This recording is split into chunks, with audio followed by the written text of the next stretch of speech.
And we're live. Okay.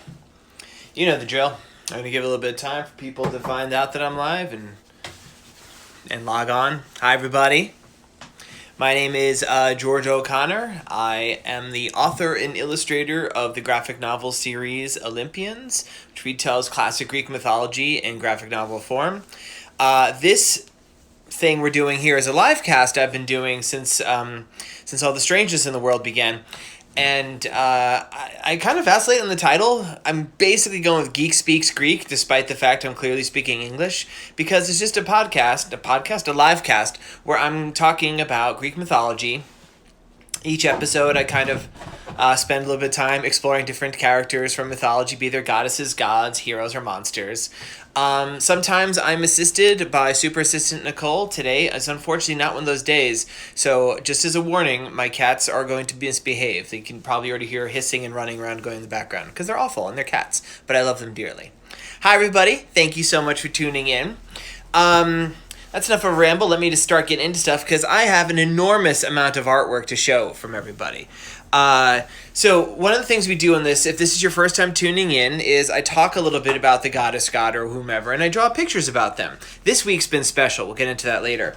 But what's been really cool about that is that you, the viewers at home, have been sending me your own drawings too. And there's been some really amazing work that's come in the last couple of days. Let's see. I will start off right here. This is from Eleanor. This is her drawing of Nyx. If you watched the episode on Wednesday, Nyx is the primordial goddess of darkness. She's never appeared in Olympians. I designed her live on air. It was pretty cool. We had a good time doing this, I think. People really seem to like her. She's actually a pretty good bad guy for the Olympians if we were to continue their adventures. I discovered a lot doing this episode, just even the act of creating her. And so this is Eleanor's version, where you can see her big wings. There's the blue-black of her color. It's a beautiful drawing. But what I also want to show you of Eleanor, so Eleanor and her family have been making they have these little melty beads where they kind of make little figures of the Olympians. So they made one of Nyx, right? Which, look how cool it is. You put the beads together. I guess you have an adult place them in the oven. But look at this picture.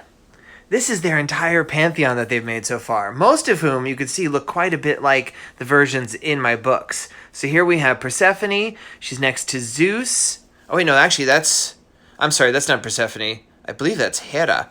There's Zeus. In between them is Persephone, then on the end is Poseidon. Over here, we have Hephaestus. There's Ares with his sword. He's next to Aphrodite. And then there's Artemis and Apollo, the twins. And at the bottom here, there's definitely Athena. This is her version of Hestia, which I guess is like Hestia not on fire, which is beautiful. There is Demeter, there is Dionysus, and Hermes. How cool is this? I want a set. Those things are totally awesome. So I wanted to show it. That's a little bit different sort of fan art than we normally get here. Okay, now there's a lot to show here. I've been receiving for the past couple days fan art from a mysterious person who only is known as a fan from Korea. Don't know who they are, what they are, but so I had spoken the other day, I don't remember which episode it was, honestly, about how my original conception of Zeus would be that when he used his powers, his hair would go black, and I ended up not using that, because like a storm cloud.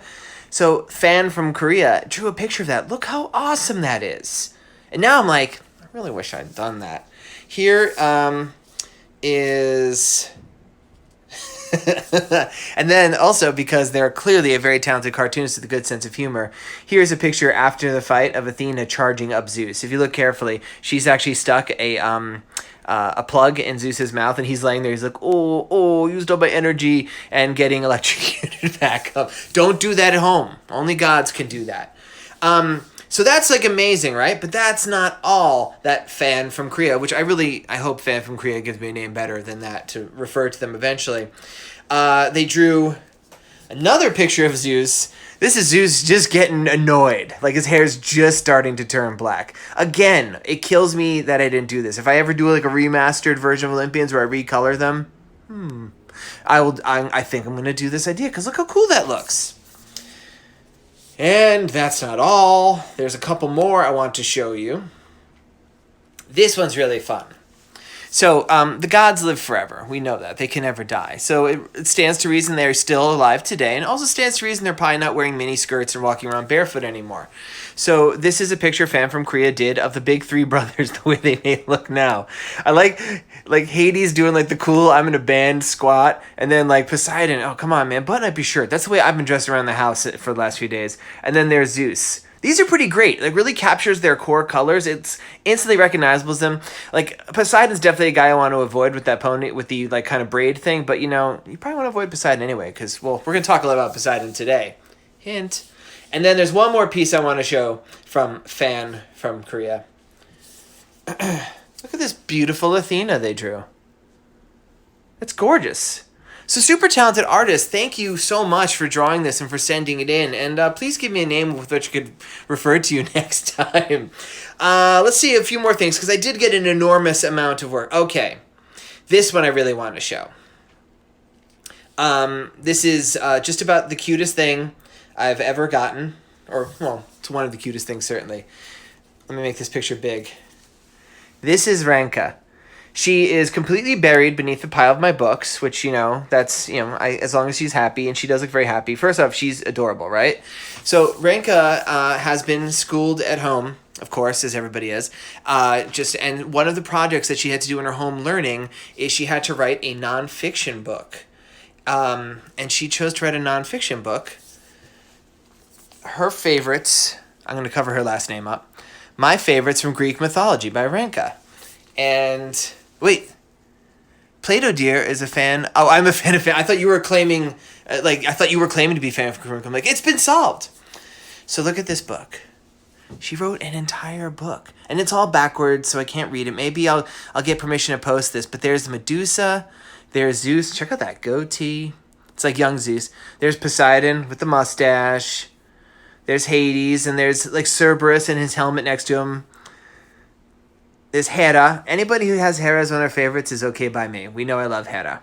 There's Medusa again, but this is her kind of split. Like, it's her when she was just a priestess and her as the Gorgon, the fearsome monster. And then she wrote a summary. She wrote a whole book, and, like, that's amazing. Renka, that's beautiful work. I love it. I'll do one more drawing, because I actually have a lot, and if I don't, I'm never going to catch up. So, this one is from Mashaya, who drew. This is based on our version of Nyx that we came up with. Mashaya also dropped a little bit of information I was not aware of in her email she sent. She's mentioned that in lore Olympus, Nyx is a character, and I'm like kind of excited and also kind of bummed, because working with Nyx made me kind of excited for other projects I might do with her, because there's so much potential there, but somebody else is doing it. I'm like, oh, I hope they're not doing the same idea. Now, I have mentioned this before, it's always worth repeating. I don't read a lot of current stuff that's being done with mythology because I don't want to accidentally steal someone's idea. So I have read a little lore Olympus. I read like the first couple of chapters worth, and I'm like, okay, that's enough, and I see it's doing something different. But if Nyx is involved, I'm like, oh, maybe I gotta dig in, and just hope I'm being really careful about not ripping anything off. So, amazing artwork, everybody. Please keep sending it in. If you decide that you are going to send me any artwork, please send it to my email at georgeoconnorbooks@gmail.com. I also have some good news. On Wednesday, I think it was last Friday, I did an episode on Asterion, the Ministore. The Minotaur. That's where you buy bulls. It's a terrible place. The Minotaur, and I thought it was a really cool episode. I know my girlfriend really liked that episode. She was like, "That's my favorite." And then I did something wrong where I didn't save it correctly, and I thought it was lost forever. Like the two other lost episodes, Hermes and Apollo. Those are gone. Nobody seems to have them. But luckily, one of the viewers, Meg, actually had downloaded the Minotaur episode. And she actually contacted me afterwards. So if you want to see the Minotaur episode again, or any of the episodes except for Hermes and Apollo, go to my YouTube channel, which is youtube.com/user/George Olympians. I'll throw it out there again. It's always worth throwing out there. If for some weird reason you saved the first two episodes, being Apollo and Asclepius and Hermes and Pan, please send me an email at the George O'Connor Books email, and I'll get it to you, and I'll get you a prize, too. Or you'll get it to me and I'll get you a prize. I don't expect those will ever turn up, so I'm going to have to do a redo week at some point where I redo those 2 episodes and like something else for the third. But enough about future plans. Let's talk about today.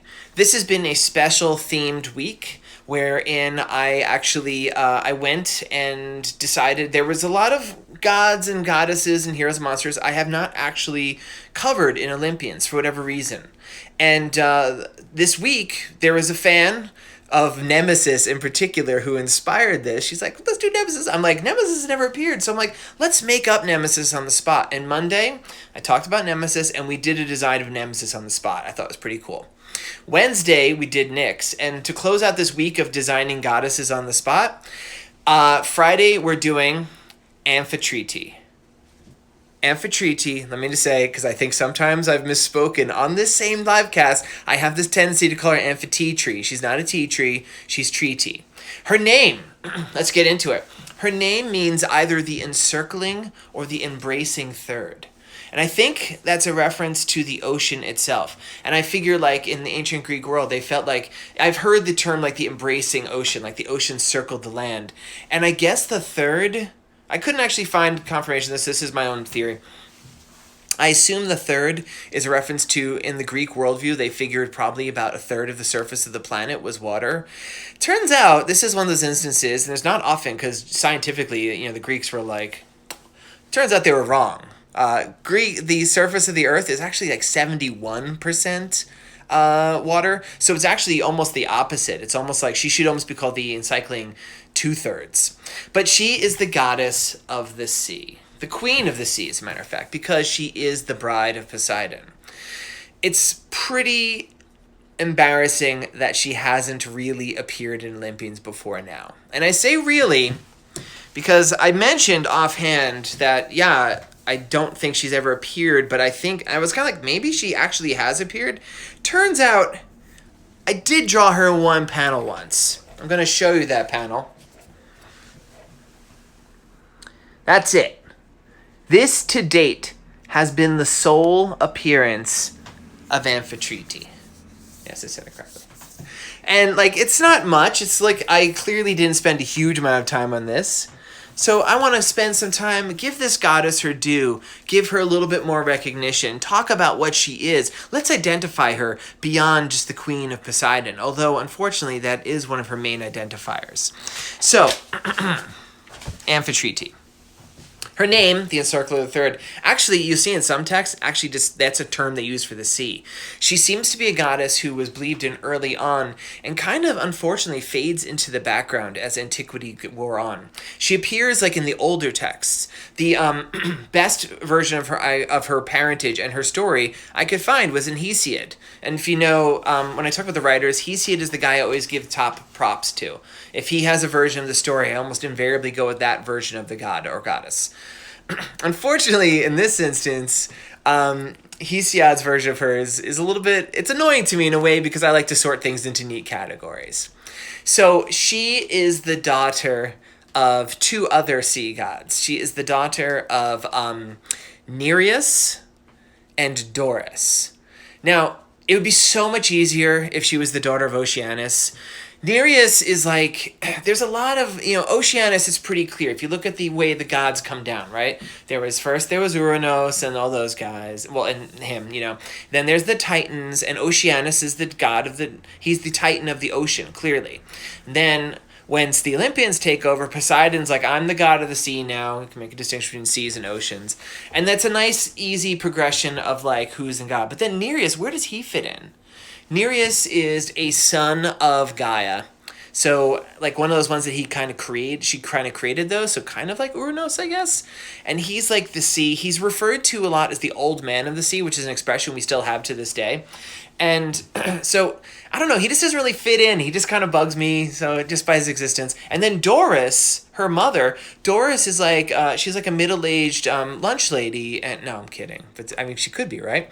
Doris is another goddess. Now, Doris is a daughter of Oceanus. So it's all very confusing. There are some sources that just straight up say that Amphitrite is the daughter of Oceanus, but I mean, Hesiod says it, so we got to go with it. So let's just bring Nereus. We'll do Nereus in another thing. It's maybe important to bring in Nereus because Nereus is often pictured with kind of like a fish bottom or like tentacles and stuff.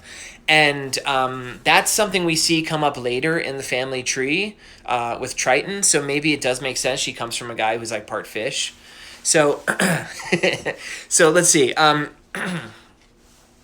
To her credit, Amphitrite did not want to marry Poseidon. You know, say what you will about Poseidon, he and his brother Zeus they're not great in relationships. They're not very faithful, let's just say.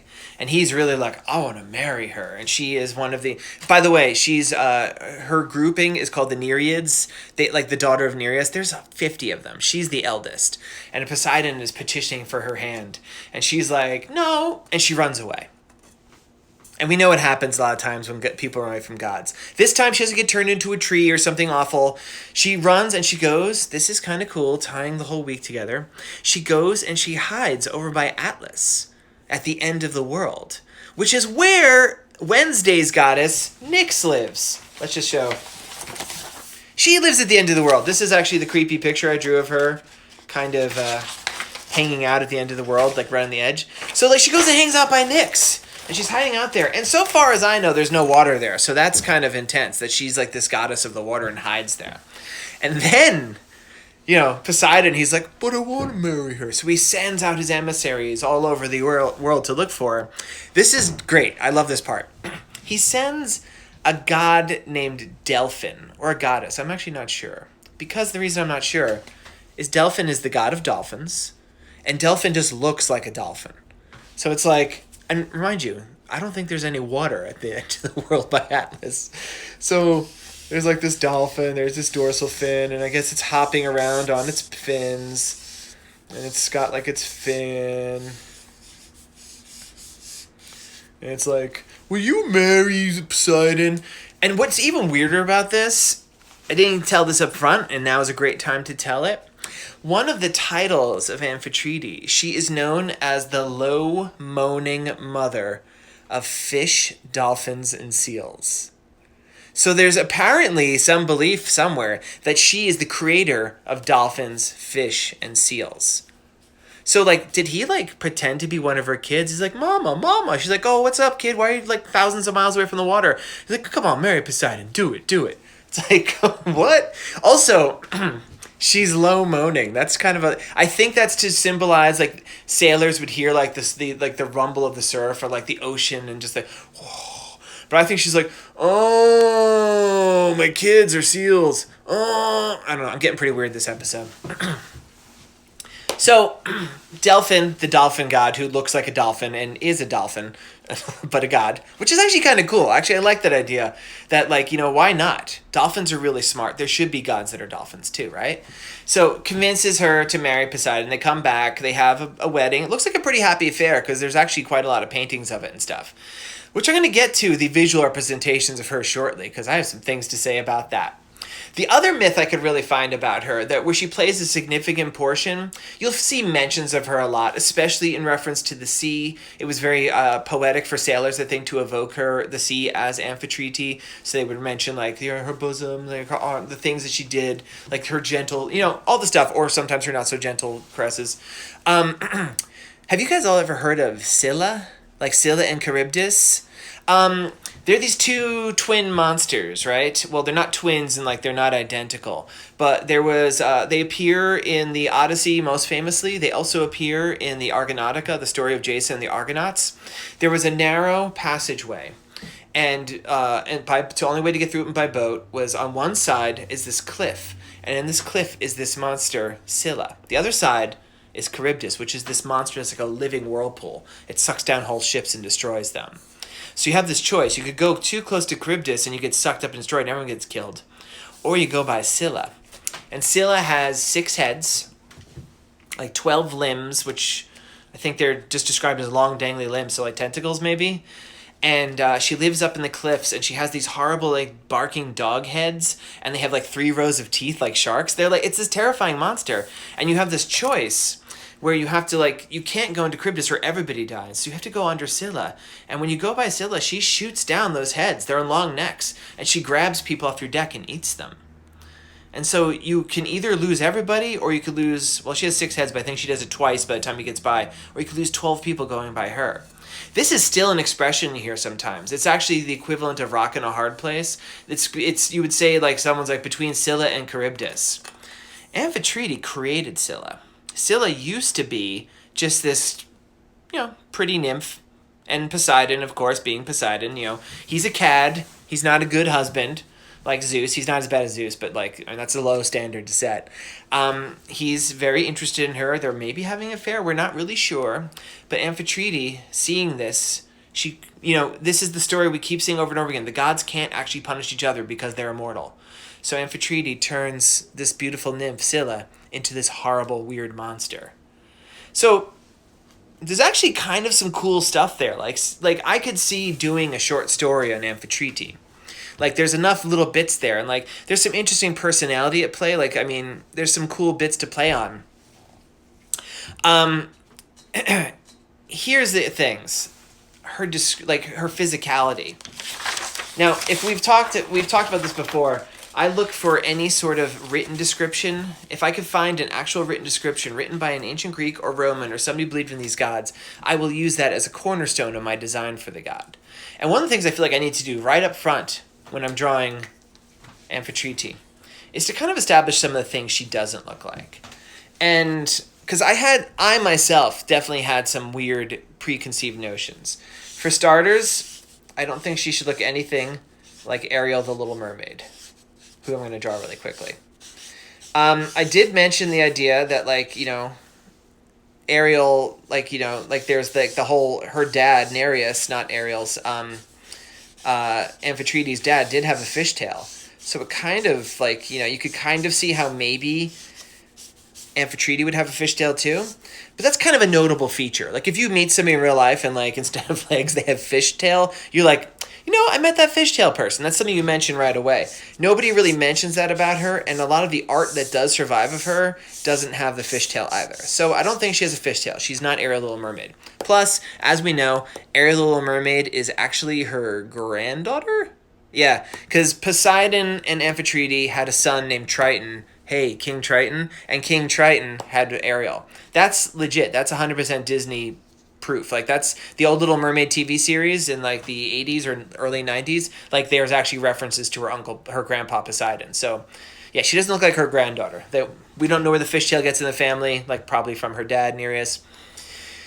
This one's a little bit more obscure, but I always picture her looking like, did anybody see Aquaman? I don't like Aquaman. My favorite superhero of all is the Marvel Comics character, Namor the Submariner. He's literally the first Marvel Comics character, one of the first ever superheroes. And Aquaman is kind of like a watered down version of him. Watered down, didn't mean to say that. But Aquaman does have this wife, this queen, this consort. She changes depending on who's the writer. Mera. Mera has a little crown on her head. And I don't think she normally smiles, but, because, comics are grim dark and stuff. And she wears this, skin-tight green... She carries a trident. I think. She has a skin-tight green, scaly outfit that covers her entire body.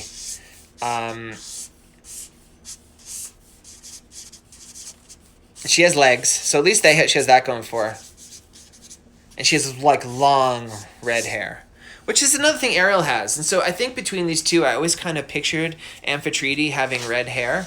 But much like the same way that if you meet someone with shocking bright red hair, you're going to mention it just the way you mention if somebody has feet that are like fish. So I don't think she's going to have red hair. I don't know. Maybe she will. I imagine, I'm going to draw Amphitrite for real. I imagine she is going to be very beautiful. And I did draw her looking, it's very quickly in that one panel, I did draw her looking beautiful. So let's give her some beautiful features. I imagine she would have eyes the color of the sea, just like her husband, just like Aphrodite. Seems to be gods with a connection to the sea have this eye color. I'm going to make her a little bit more serious. She's a little bit thoughtful. Now, when I went looking for descriptions of her, I could find very few actual descriptions written. So I actually turned to art. I looked at the old art. And remember how I said, like, she's not a figure. She kind of, like, she's in the scene early, then kind of disappears for a while. In late antiquity, she kind of makes a return, but almost as a decorative element. Like, you will see, like, mosaics of Poseidon, and she'll be pictured there next to him. Now, her outfits are, like, really hilarious to me. Because every time we see her, like, all right, she's not wearing anything up here. She's not wearing anything here. She just has, like, a draping on her legs. I'm like, you are covering the one part you don't need to bother covering. We're not going to draw her that way because that's inappropriate for this. But it is interesting. What would she wear? She lives underwater. I don't know if you've ever jumped in a pool or the ocean with your clothes on. You don't want to have a lot of clothes on. It's very unpleasant. So she's got to be wearing something that's kind of diaphanous. So I was reading some of the things and looking at some of the artwork. Something that you see in the one picture that I saw of her is she has these crab claws in her head. And that became an identifying feature. I don't think they're growing out of her. I think she wears them almost like the way some gods wear like a wreath or like a laurel or something. So I'm going to give her the crab claws. Let's assume that they're from Sebastian from Little Mermaid and he's met a grisly end. And that gives her a little bit of distinction there, right? In the one panel I drew her, I kind of color her hair in a green. It's debatable whether or not that is because it's under the water and it's just the way the light looks, or if her hair is really green. I don't know. I really can't decide. I thought I would have a decision as I was talking to you. I haven't, so I'm not sure what color hair. Maybe if you have some strong feelings, or if you've known, because sometimes people have read things I have not found. If there's a specific mention, like, yeah, she has purple hair, like, let me know. There's also references how sometimes in art she's pictured wearing a fishnet on her head. And I'm like, I'm not going to do that to her. That's like someone took a photo of her at an awkward moment. Like, that's like having your hair in curlers or something. Or in a fishnet. Like, I don't think she has, but we're going to keep that fishnet idea because I want to incorporate it elsewhere in her costume. I'm just going to give her flowing hair. Something I noticed when I originally drew her, I gave her a very low hairline. And I kind of like that. She is the mother of all these inhuman creatures. I don't mean that as a slight. I mean, like, she's literally referred to as the mother of seals and dolphins. So I feel like, not that they're hairy, but give her something that's a little bit slightly animalistic to her appearance. So her forehead's small. But she's still very beautiful. Now, the only other descriptions I could find about her are two very interesting ones. Multiple references to her white arms. That's not so unusual. I feel like that was a very... Oh, also, there was three. She had ox eyes, so her eyes should be big and wet looking. I should make them bigger.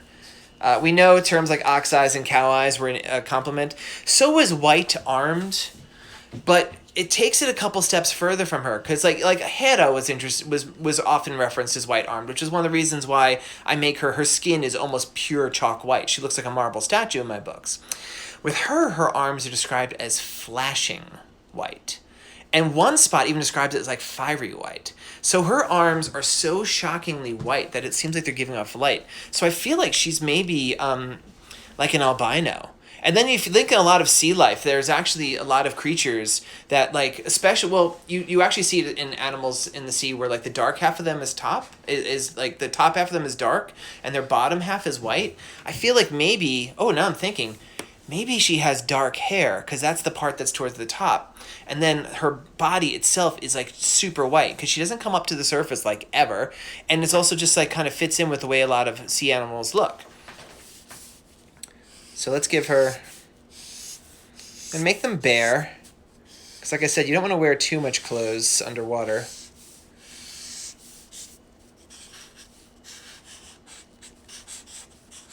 I played with the idea of giving her like webbed fingers or something, but again, I feel like that's a detail you'd mention. You meet a person with webbed fingers, you're like, wow, that guy has webbed fingers. That's so weird. Nobody mentions that about her. Also, Poseidon doesn't have it. I don't think she would either. Now, realistically speaking, she probably, like I said in the art, she probably wouldn't be wearing really anything at all. Like, neither would Poseidon, but we're not going to do that. We're going to give her just kind of like a very demure wrap. But remember how I said that there's the mention that her hair was in a fisherman's net? I want to give her like a cape. something to give her a little bit of a regal appearance. That is a net. So it's like this kind of like mesh thing that she could wrap her body in. But it's still, because it's a net, like the water can still pass through it freely. It can flow around and make beautiful shapes around her, but it doesn't create like a real drag on her when she's swimming around in the water. That looks like she has bug wings. Didn't quite give her enough room to draw the bottom half of her, which is unfortunate because there's one other detail about her I really want to include. So I think I'm going to turn the page, because we know normally it takes us more than one page to do one of these. Somebody, ooh, green because it's like seaweed for the hair. That's a, you know what? That's kind of a great idea because we do it with Poseidon.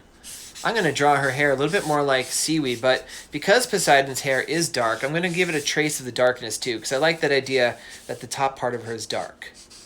She has the big, beautiful eyes, crab claws, holding her hair out of her face. There's those bright, bright arms. I wonder if the arms were meant to, like, the way that the language describing them was so interesting to me, that the way they were flashing. And like there's a strong correlation between gods of the sea and storms. I wonder if she's like, if that's supposed to be like the lightning like hitting the sea that the sailors would see. Like maybe, oh man, maybe she's bioluminescent. Like, you know how like anglerfish have that thing? Maybe like she actually literally glows underwater. I'm kind of liking that idea. Making her smile now because I think she looked a little bit too serious that last time. So her feet, I'm not going to draw them as weird webs. I'm not going to draw them as duck feet. I'm not going to draw them as like a fishtail. But I did find a couple references to her feet being described as liquid. Now, upon reading the corresponding text around it, I think it was more in reference to the way she moves, especially when she is on land. Because one of them was in reference to her dancing and her liquid feet. And she dances in such a beautiful way that she flows. But I'm like, isn't that a cool idea that maybe in some sense, because she is Amphitrite, her name is used to mean the sea. What if like part of her actually bleeds into the ocean? Not literally bleeding because she's a goddess. She wouldn't have blood. But like she actually kind of can just break apart in the sea and then the water can kind of form into her. It's kind of a cool idea. It's maybe pushing a little bit with the ideas of what was originally intended. But sometimes you got to do that. Like when I made Hestia a goddess of made of fire. There's nothing to say that she's made of fire, but I did that because she's so closely associated with fire, and her name is even used to mean fire sometimes. So there's her leg, and it's kind of drifting out. And there's her other leg, and she's wearing like a loincloth just like her husband, and she's got a little thing up front, on top. And then there's just this fishnet. And maybe, oh, would this be cool? Like maybe in the fishnet, there's like always like just fish. Like she's the mother of fish. Maybe her children are kind of always hiding in this net for like protection. And I can't believe I forgot this one detail because this detail is funny. All right. For some reason, her one hand in art is often shown up in the air in a pinching gesture. Like why? Why is she always pinching? I mean, maybe like maybe like Poseidon's there. She likes to just pinch him. Maybe it's because she's like a lobster. So I don't know. What do we think? Here's my Amphitrite. Kind of like it actually. And just like talking about her like this is what's been really fun about these Design the Goddesses thing. I know some information about them. I do a little reading beforehand, but kind of just like this is often how my designing process works. Just by talking about them and kind of working out things and thinking details, I kind of like the characters come alive for me in a way. So Amphitrite, who's literally appeared in one panel so far, but I'll try to get her in Dionysus somewhere because I feel like she deserves that. Oh, that'd be cool. I can maybe get her in Dionysus in this new appearance. Giving her, I like the green seaweedy hair. Giving her like a little streak of black in it because seaweed is like a dark green. Make some just the depths as she's bleeding out of the depths or melting into the depths. I like that term better. And then she's pinching Poseidon's bottom somewhere. So there we have it. there we have the in the moment design of Amphitrite. Not quite as complete as we had to do for Nyx and Nemesis because she did make that one appearance, though really all we see is about this much of her. And her hair looks different even, so she's getting revamped. She like re-dyed her hair or something here. So this is, I'll throw it open. Normally here I like to take questions. And normally it takes a little bit for questions if there's any Q&A to show up, so I'm just going to keep talking a little bit more. Let's see. The Norse goddess of the sea, Ran, is also known for having a net. You're right, yeah. So it makes a lot of sense. Like, I think the net, like, just as an article of clothing, if you live under the water, like, if you don't want to be running, or like swimming around, you're not going to be running underwater. You'd be like, so slow. But if you're going to be swimming underwater, you don't want to be completely naked all the time. A net is a good way of having something that flows and doesn't capture on there.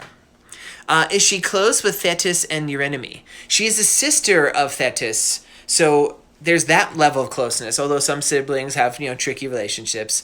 Don't know that she has any particular relationship stated in myth with Eurynome. I think that would be a good source for us to kind of speculate on. It'd be kind of cool to see like a council of all the gods of the seas. Oh my gosh, wait. I forgot to point out something. May I? Can I just show off my outfit today? Because we were talking about a goddess of the sea, I'm wearing my Steve Zissou shirt from, it's one of my favorite movies, The Life Aquatic with Steve Zissou. Look, that's his pose. I mean, I need to have a red cap on, but I put this on today, especially so, because I'm like, we're going to be doing the sea, I'm going to be talking about the sea, and then I almost forgot to mention it.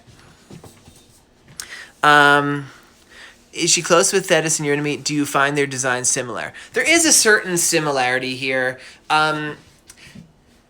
It's tempting to like go off in like a distant and make like the Oceanids like something really crazy looking, but like the texts seem pretty clear that they're not like weird fish people. So yeah, they're just kind of like, I view the Oceanids as like, they're kind of like Olympians. They're like, I guess that would be third generation gods. They're the children of Titans, and they just kind of, just the same way Prometheus did. They just kind of look like people. They're not that, they're very attractive people. They're probably bigger than people and strong. They're definitely stronger and more powerful than people, but they mostly affect a very human appearance. Is she linked to any heroes either for revenge or aid? Oh. Now I wish I'd done a deeper dive. I kind of worked off the top of my head mostly in this one, just really scanned. I don't think that there is any particular, like, it seems to me like maybe a god like Jason, who's best known for making nautical pursuits, would be somebody who would like have a vested interest in being on good terms with Amphitrite. But he had Hera as his sponsor, so he didn't really have to worry. And I feel like I can't think off the top of my head of any heroes that have her as their specific sponsor. I'm sure there were. There was a lot of heroes. And, you're not all going to get a big 12 Olympian to look out for you, right? So some people are going to be like, yeah, I'll take Amphitrite. I mean, she's pretty good. Like, not to, like, be, self-deprecating. She's married to Poseidon. She is, like, literally the queen of the sea. And maybe the fact that she doesn't appear in myth is more like she just doesn't want to, like, deal with all that messiness. Because as we talked, the more myths that are about you, it tends to be the worse you look as they're not people, but as a person, you know what I'm saying? Like, the myths, you don't often come out looking good. So maybe she's just like, you know what, Poseidon, you go off and have your messy adventures. I'm going to hang out with all my kids, which are thousands of dolphins and seals and stuff. That's also interesting, because I didn't find any reference. She is the mother of dolphins and seals. And if you're talking literal, if they're not talking like some sort of way, like in a metaphorical sense, there's no mention that Poseidon is their father. So maybe she has the power to create life herself, or maybe she's had some lovers too, which, if turnabout is what's good for the goose is good for the gander.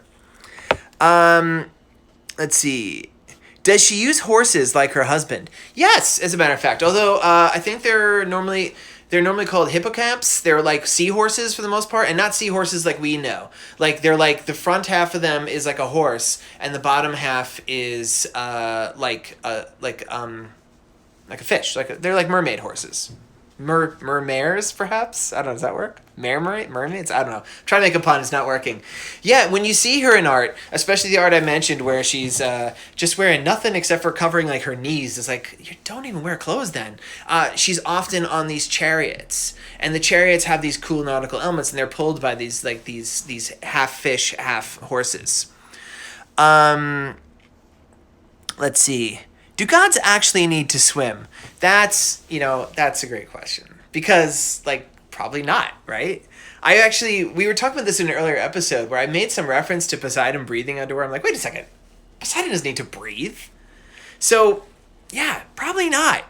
But I think they do. I feel like my take on the gods, right? Because we revealed this in other episodes. They're basically balls of energy, right? They can change shape. I think they delight in their physicality. So I don't think the concept of teleportation, at least as we recognize it, there certainly wasn't the word, quite existed back then. But the gods definitely seem to be able to appear places. So they don't seem to have to need to travel if they don't want to. But I think because they choose these human forms and they take on these bodies, I think they actually do like to do things like swim. And especially if you're the goddess of the sea. And I feel like the fluidity of that and the way it flies through, the gracefulness that's inherent in that, I feel like she revels in that to the same degree that Poseidon does too. It feels really nice to swim. If you never had to come up for air and you could just kind of float underwater all day, it would be pretty nice. Let's see what else we got. Do you think Poseidon loved Amphitrite more than Medusa? That brings up the whole question, which was in the Medusa thing, a hotly contested question. Did he even love Medusa? Or is he just an awful jerk? Does he even love Amphitrite? Or is she just is it more politically valuable? Her father is, after all, the first king of the sea, the old man of the sea. There's on her mother's side, there's Oceanus, who is the second king of the sea. So it might be a very advantageous marriage for him. And she is certainly beautiful. And they do have kids together, like Triton. Maybe one or two others that I'm not remembering offhand. But yeah, does he love... I feel like I shouldn't say this because then my bathroom's going to flood. I don't know that Poseidon really loves anyone. In my personal headcanon, I think the only goddess that he truly loves is Demeter, and she doesn't love him back that way. And so I think he's just kind of I was actually writing something yesterday for a project that's hopefully going to come true, mysterious, where I was kind of delving into Poseidon's things, and there was a scene where he was talking about Amphitrite, and he was kind of using her much like a trophy to try to make other gods jealous. And I kind of feel like that's the way he is. And I feel with Medusa, unfortunately, he probably barely remembers her.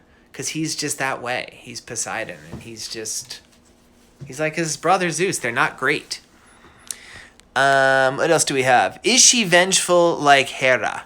That's a great question. There is the one story I related where she turns the nymph Scylla into a horrible monster. That's pretty grade A vengeful right there. I don't even think Hera has a story where she ended up turning one of Zeus's loves into a monster. She turns Callisto into a bear, but I'd rather be a bear than a 6-headed monster. Or would I? I don't know. Let me get back to me on that one. She does seem to be somewhat vengeful. I don't know that the body of myth certainly doesn't have nearly as many stories about her as it does as Hera. And I just want to say again, Hera is right to be vengeful. She has a terrible husband. It's unfortunate she takes it out on her husband's lovers. It's unfortunate the gods always do it. They always take it out on the people around them, not each other. Have you ever read Green Lantern Blackest Night? Mara is fantastic in it, and I always wish there was more comics about her. I literally just read this maybe 2 weeks ago. Which is funny, but I was totally thinking of that version. So maybe that's not the way she always looked. Blackest Night was this comic series where basically all the dead superheroes came back to life as weird zombies with black Green Lantern rings. Black rings, let's leave it at the green. Black Lantern rings. And they fought the heroes. And I guess at the time Aquaman had been dead because he comes back to life. But Mera ends up being one of the main characters. And she was pretty cool. She was actually she was very angry, which I guess you would be if your husband came back to life and was a zombie trying to eat your brains. And she has the power to make like water jets. Like that sounds not impressive, but like she's like literally blowing up zombies' heads with water and stuff. It was pretty cool, and I was like, oh, I like her. And her costume, like the skin tight green scaly thing, looked pretty good. Like the whole thing, I was like, yeah, she is pretty cool. And I feel like that's really the only comic I've read with Mera in it, where I've read old, like really old Aquamans, where she's just kind of like waves and he's riding like a walrus around, and I'm just like, man, Aquaman's the worst. So, you may have drawn her in Poseidon, someone mentions. You know, I did a quick scan to see if she was in Poseidon, and there is a couple of figures that maybe could be her vaguely, but I don't remember. The one panel of her I definitely found. It's in, of all books, Hermes. I even double checked because I even wrote a Geek note about it. That's the one I showed here. I showed the visual image of it. And it's the moment when the Titan... not the Titan, when Typhon is coming, and it's showing the reactions around the world, like he's marching on Olympus, and down below, Poseidon and Amphitrite just kind of were like, well, we're not going to go up there. And like the pit next to it was like Hades and Persephone. It was just kind of like a showing what was happening in the world. She might be in Poseidon. She honestly might even be, there's one panel I was looking at Athena where there might have been like an early version of her. When Athena's fighting Pallas, like Poseidon's granddaughter, there's like some figures in the background, and there's definitely a Triton who I didn't really design, and he doesn't really have a face. And I thought it wouldn't be obvious in the artwork, but it's totally obvious in the artwork. I should do Triton next. That's like one of the ones I should. Next time I do one of these design things, I'm going to do a Triton. So she's maybe appeared here and there, but she hasn't been given a starring role, and that's too bad. And I'd like to rectify that one day. Are the Cyclopes and the Hecatoncheires also gods like the Titans and the Olympians, but just different? Yeah, I'm going to come out and say yes, because it's hard to use the terminology, right? Like the terminology is weird. Like God has a very different term for us. And that's why I tend to use a term like Olympians, because I feel like in one hand they all are gods. And God in this instance is a supremely verging on all-powerful being who is immortal. That's the really important part for me, the immortality. Because some mythological beings, like the nymphs, they live a really, really long time, but they're specifically not immortal. They will die eventually of old age. It might take thousands of years. But the Olympians never will. They also can't be killed. And the Cyclopes can't be killed. So far as we know, the Hecatoncheires can't be killed, and the Titans can't be killed. So I would say all of them are big, capital G God means something different for most people. But for me, they're capital G gods. Like, they're proper gods. Now, my next project after this is going to be Asgardians, about the Norse gods. Those guys definitely can die and do die. So are they gods? I have a whole theory about that. I feel like we call them gods because we're used to the Greek gods, but I feel like there's something a little bit different, and we just don't have a word for it. But we basically equated the Norse gods because they're similar in some ways to the Olympian gods, the Greek gods, but they're operating on very different levels. They get older. They die. I mean, come on. Somebody asked, laugh out loud, you went to Anderson once, right? That's probably a school. Tell me where Anderson is. I don't anymore. I used to do so many school visits all around the country, all around the world, really. I went to like a bunch of different countries even doing this. It's a really great part of my job. I go around, I do presentations, I kind of geek out like this. I don't always remember the names of the places. So if you tell me where, I might be able to answer that a little bit better. So, somebody writes, she should have fishnet tights. That's pretty clever. Fishnet tights, like stockings like you wear. That would be a pretty good look. You know what? I'm not going to give her on her legs because I decided her legs melt into water. But what if she had like kind of like fishnet gloves? I've seen that.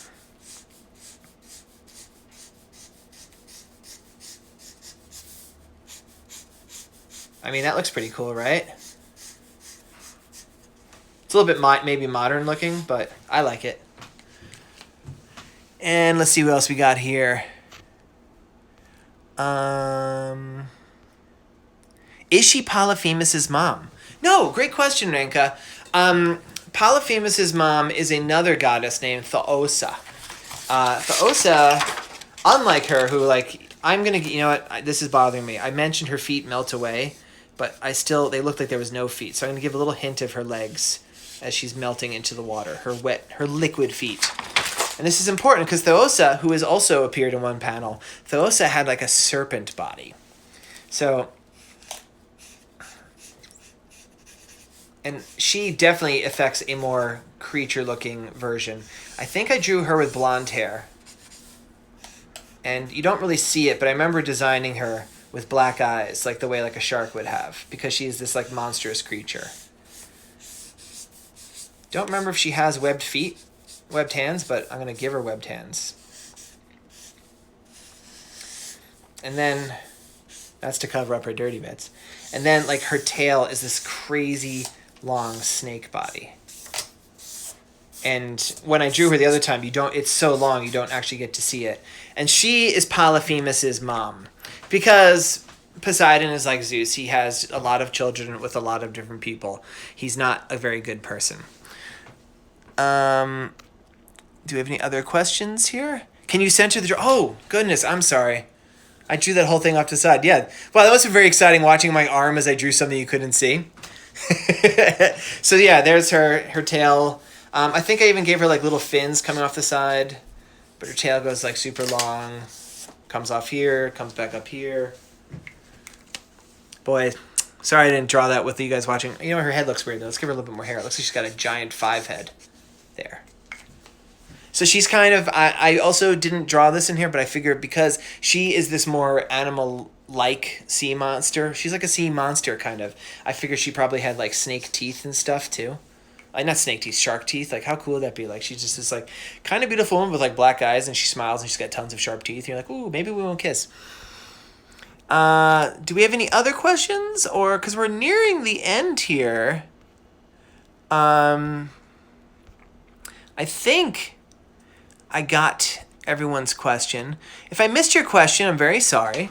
But, so this wraps up another week of Geek Speaks Greek. This was a pretty cool one, I gotta admit. I was very excited to be doing this, where I got to design them.